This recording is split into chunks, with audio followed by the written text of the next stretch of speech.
नमस्कार, मैं हूं विनोद कुमार शुक्ला। अड्डा पर आपका स्वागत है।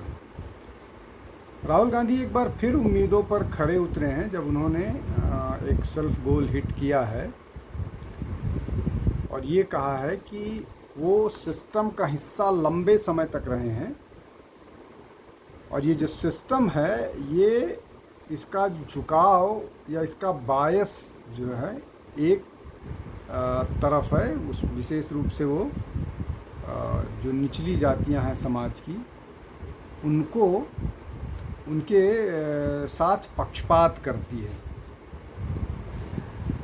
अब इसमें ये जो बातें राहुल गांधी कह रहे हैं, लगातार कह रहे हैं, वो पिछले काफ़ी समय से, 1 साल से जातीय जनगणना की बात कर रहे हैं, वो मुसलमानों को रिजर्वेशन की बात कर रहे हैं, वो अडानी और अंबानी की बात कर रहे हैं कि वो एक विशेष 2-4 इंडस्ट्रीज़ जो हैं वो सब कुछ पर उन्होंने कब्जा कर रखा है। अब इसमें उन्होंने जो बातें कहीं वो ये एक तरह से, जिस पर प्रधानमंत्री ने कहा कि राहुल गांधी ने स्वीकारोक्ति कर ली है कि जो उनके जो कांग्रेस के जो नेता रहे हैं उसके समय में एक तरह से जो पिछड़ी जातियां या जो पिछड़ा समाज है उसके साथ पक्षपात ये लोग करते रहे हैं। हालांकि राहुल गांधी की मंशा थी कि इस विषय को लेकर के वो टारगेट प्रधानमंत्री को करना चाह रहे थे। उनका मसला ये, मंशा ये थी कि 2014 से जब से मोदी सरकार बनी है तब से ये इस तरह का हो रहा है और वो एक लंबा इतिहास है। उसमें उन्होंने इंदिरा गांधी का नाम लिया, उसमें उन्होंने अपने पिता का नाम लिया, मनमोहन सिंह का नाम लिया, बीच में नरसिम्हा राव की कोalition सरकार भी रही होगी। हालांकि वो गांधी परिवार नरसिम्हा राव को कोई क्रेडिट देना नहीं चाहता। अच्छा है कि यहाँ पर उन पर आरोप भी नहीं लगा नरसिम्हा राव पर कि वो इस तरह का बात करते हैं, लेकिन उन्होंने बोला कि वो सिस्टम को अच्छे से जानते समझते हैं। अब ये ऐसा वो क्यों बोल रहे हैं इस पर बाद में आएंगे। पहले ये समझते हैं कि ये जो बात है, राहुल गांधी अचानक ये सारी बातें क्यों कर रहे हैं और क्या सिर्फ ये कह देना कि वो इस बात को जानते हैं इससे उनकी जिम्मेदारी ख़त्म हो जाती है और वो ओबीसी के कल्याण के लिए सिर्फ इतना कह देना काफ़ी है? नहीं। उन्होंने बात की इंदिरा जी की। इंदिरा जी 1984 तक बीच में अगर इमरजेंसी के बाद वाला जो समाजवादी जो जनता पार्टी वाला कार्यकाल था उसको छोड़ दिया जाए तो 84 तक असैसिनेशन जब उनका हुआ था तब तक प्रधानमंत्री थी और 84 में राजीव गांधी को प्रधानमंत्री बनाया गया। अब जो बात उन्होंने कही अपना डेट ऑफ बर्थ बताते हुए 19 जून और 1970, तो उस दृष्टि से अगर देखा जाए तो मई चल रहा है, वो लगभग 14 साल के रहे होंगे। तो ये मान लिया जाता है कि 14 साल से पहले वो इस तरह के निर्णय कि सरकार में क्या हो रहा है शायद उनकी बात भी नहीं सुनी जाती। हम बात कर लेते हैं तब की जब वो पूर्ण वयस्क हो गए थे और संसद में भी आ चुके थे। उनके पिता 84 से 89 तक रहे, उस समय भी वो तुरंत उनकी वोटिंग मतलब वोटर हुए रहे होंगे। प्रधानमंत्री राजीव गांधी ने ही वोटिंग का एज घटा करके 19 की 18 किया था। तो मैं 89 तक भी उसको मान लेता हूँ कि वो उनको कोई वोटिंग मतलब कोई उनकी बात को उस तरह से ना सुनता यंग होने के कारण। बात करते हैं 2004 की, जब उनकी उम्र लगभग 34 साल हो गई और वो लोकसभा भी पहुंच गए। उस समय उनको ये सब बातें करने से और ये जो सिस्टम में एकाकीपन था उसको रोकने से किसने रोका? 2004 से लेकर के 2014 तक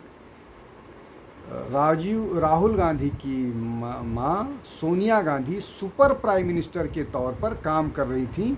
तो उस दौरान ये जो पिछड़े लोग हैं इनको रोकने का काम, इनको फ़ायदा देने से किसने रोका और तब उन्होंने क्यों विरोध नहीं किया?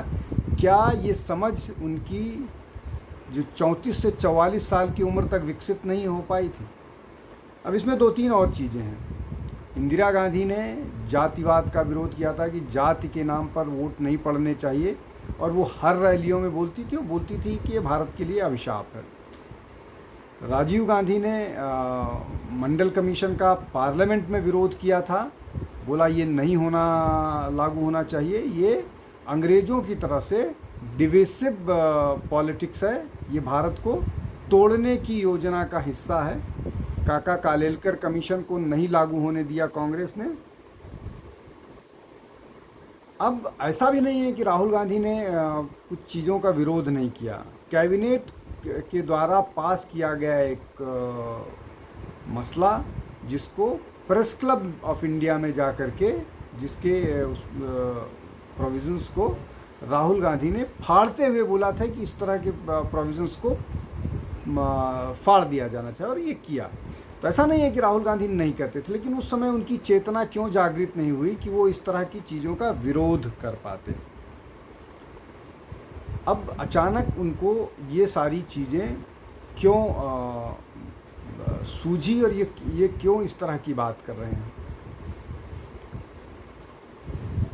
लगातार एक के बाद एक हार, 2014 का चुनाव हारा, 2019 का चुनाव हारा, विधानसभा की चुनाव उत्तर प्रदेश में लगातार हारे, मध्य प्रदेश लगातार हार रहे हैं पिछले 20-22 साल से मध्य प्रदेश में, गुजरात पिछले 25 साल से इनके पास से चला जा चुका है, बिहार में ये तीसरे पोजीशन पर लड़ते हैं, झारखंड में ये तीसरे पोजीशन पर लड़ते हैं, पश्चिम बंगाल में गायब हो चुके हैं, तमिलनाडु में गायब हो चुके हैं, कर्नाटक में इस साल शासन मिला है, तेलंगाना में इस साल शासन मिला है, लेकिन छत्तीसगढ़ गायब हो गया और राजस्थान गायब हो गया। तो लगातार चुनाव हार रहे हैं और ये समझ में नहीं आ रहा है कि चुनाव जीता कैसे जाए। उसके बाद जब इस तरह की चीज़ें आती हैं तो इस तरह के ही सूझते हैं आइडियाज़, सूझते हैं। वो आइडियाज़ देने वाले एक अमेरिका बैठे हुए थे जिन्होंने भारत को 4 हिस्सों में बांट दिया कि पश्चिम के लोग गल्फ़ के लोगों जैसे, सेंट्रल एशिया मिडिल ईस्ट के लोगों जैसे दिखते हैं और साउथ इंडियन अफ्रीकी जैसे दिखते हैं। तो उन्होंने इस्तीफ़ा दिया, लेकिन उनको आइडियाज़ वहीं से आते थे, वो इस तरह के आइडियाज़ की बात करते थे। अब वो उसमें नहीं है। तो ये जो सारे आइडियाज़ हैं, चाहे कास्ट सेंसस की बात कर रहे हो, जिस पर जनता ने उनको जवाब दिया विधानसभा के चुनाव में, और 3 चुनाव जहां वो लगातार दावा कर रहे थे कि वो राजस्थान और मध्य प्रदेश, छत्तीसगढ़ तो जीत ही रहे हैं, मध्य प्रदेश और छत्तीसगढ़ जीत रहे हैं, राजस्थान को लेकर के भी काफ़ी पॉजिटिव थे, वो बुरी तरह से हारे। अब इन सारी परिस्थितियों में एक ही चीज़ निकल के आती है, डिविसिव पॉलिटिक्स खेलने की, और वो आपस में चाहे मुस्लिम रिजर्वेशन के नाम पर हो, चाहे कास्ट रिजर्वेशन के नाम पर हो, चाहे बाकी और सारी चीज़ें हों, उसको लेकर के समाज में विभेद पैदा करने की लगातार कोशिश की जा रही है राहुल गांधी के द्वारा, और उसको यहाँ तक पुश करने की कोशिश की जा रही है कि आपस में टकराव की इंतहा हो और लोग एक दूसरे के खिलाफ न केवल सड़कों पर आएँ बल्कि और भी हिंसात्मक रुख अपनाएं। इस तरह की परिस्थितियाँ की संभावनाएं लगातार पैदा हो रही हैं, जिस तरह की बातें कही जा रही हैं। अब इसमें जैसा मैंने कहा कि ये चुनावी हार इसके पीछे बड़ा कारण है, लेकिन चुनावी हार को आप अपनी किसी योजना के द्वारा नहीं निपट पा रहे हो, तो आप समाज में विभेद पैदा करने के लिए इस तरह की बात कर रहे हो। उसको जनता कितना स्वीकार करेगी, इस बात को किसी ने नहीं नकारा है कि जो भी समाज का पिछड़ा वर्ग है उसको रिजर्वेशन के नाम पर जो सुविधाएं मिल रही हैं वो मिलनी चाहिए। जैसे अगर शेड्यूल कास्ट की बात है तो उनको जाति के नाम पर आरक्षण मिलता है, ओबीसीज़ को उनके सामाजिक स्तर के आधार पर, वो जाति के आधार पर नहीं मिलता है, वो क्लास के आधार पर मिलता है। वहाँ पर भी अगर आप जाति को लेकर के आइएगा तो निश्चित तौर पर ये समाज में विभेद की बात कही जाएगी। और अभी की जो सरकार है इसने तो समाज के उन लोगों को भी 10% आरक्षण दिया है जो ऊंची तथाकथित ऊंची जाति के होकर के भी गरीब हैं। तो समाज में अगर आप कल्याण की बात करना चाह रहे हैं, विकास की बात करना चाह रहे हैं, तो उसको जाति के आधार पर डिवाइड कीजिएगा तो वो किसी के लिए भी हितकारी नहीं है, न समाज के लिए न देश के लिए। लेकिन मुझे लगता है हार की बौखलाहट ने कांग्रेस को के पास कोई विज़न इस तरह का नहीं छोड़ा है कि वो चुनाव लड़ पाएँ, जीत पाएँ और इस तरह की बात करें। पूरे चुनावी अभियान में राहुल गांधी जिस तरह की बात कर रहे हैं, जिस तरह के योजनाओं पर बात कर रहे हैं, वो सारी की सारी या तो व्यक्तिगत हमला है प्रधानमंत्री पर, या वो समाज के लिए विघटनकारी बातें हैं। अब ये जो बातें हैं ये घूम फिर करके राहुल गांधी को या कांग्रेस पर उल्टी पड़ती हैं। जैसे अगर आप बात करें कास्ट इन्यूमरेशन की, कास्ट इन्यूमरेशन को बाकी सारे प्रदेशों ने रिजेक्ट कर दिया, उस पर कांग्रेस को कोई फ़ायदा नहीं होने वाला है। जो कर्नाटक में उनकी सरकार है उसको वो लागू नहीं कर पा रहे हैं। कास्ट इन्यूमरेशन की बात उन्होंने की, वहाँ पर कास्ट इन्यूमरेशन कर्नाटक में हो चुका है, फिर भी उसको लागू नहीं कर पा रहे हैं। तो ये चुनाव में इसका कितना फ़ायदा उनको होने वाला है, कितना नहीं होने वाला है, ये तो आने वाला समय बताएगा। लेकिन महत्वपूर्ण प्रश्न ये है कि राहुल गांधी को इतने दिनों तक किसने रोक के रखा कि जो दलितों के साथ, जो अल्पसंख्यकों के साथ, जो अदर बैकवर्ड क्लासेस के साथ, अन्य पिछड़े लोगों के साथ अगर उनके हिसाब से कोई जाति हो रही थी तो उसको रोकने के लिए उन्होंने क्या किया और अब वो क्या कर लेंगे ये बताएं। ये नहीं बताएं कि ऐसा हो रहा है, और वो जब उनकी सरकार थी जब तक उनको वोट मिलते रहे और वो कन्वीनियंटली चीज़ों को कन्वीनियंटली सरकार बनाते रहे, ये सब करते हुए तब तक वो चुप्पी साधे रहे। मतलब वो जब तक दलितों का, पिछड़ों का और अल्पसंख्यकों का कोई ना भला करते हुए भी सरकार में उस तरह की स्थिति होने के बावजूद भी उस सरकार को चलने दे रहे थे बिना विरोध किए।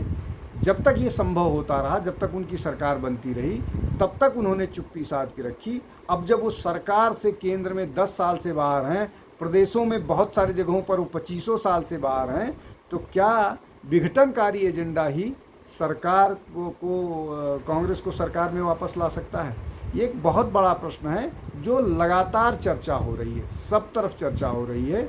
और कम से कम राहुल गांधी की इस पर भी जवाबदेही होनी चाहिए कि वो क्यों इस तरह की बात कर रहे हैं, जो जिन चीज़ों को ऑलरेडी लागू किया जा चुका है, और संविधान में वो क्या और संशोधन करके किस तरह की व्यवस्था लागू करने की बात कर रहे हैं जो विघटनकारी ना हो। आज के लिए इतना ही। आप अड्डा पर आते रहिए, हमारी बातें सुनिए, जो हमारे वीडियोस हैं उनको लाइक कीजिए, शेयर कीजिए, सब्सक्राइब कीजिए और ज़्यादा से ज़्यादा लोगों तक हमको पहुंचने में मदद कीजिए। बहुत बहुत धन्यवाद।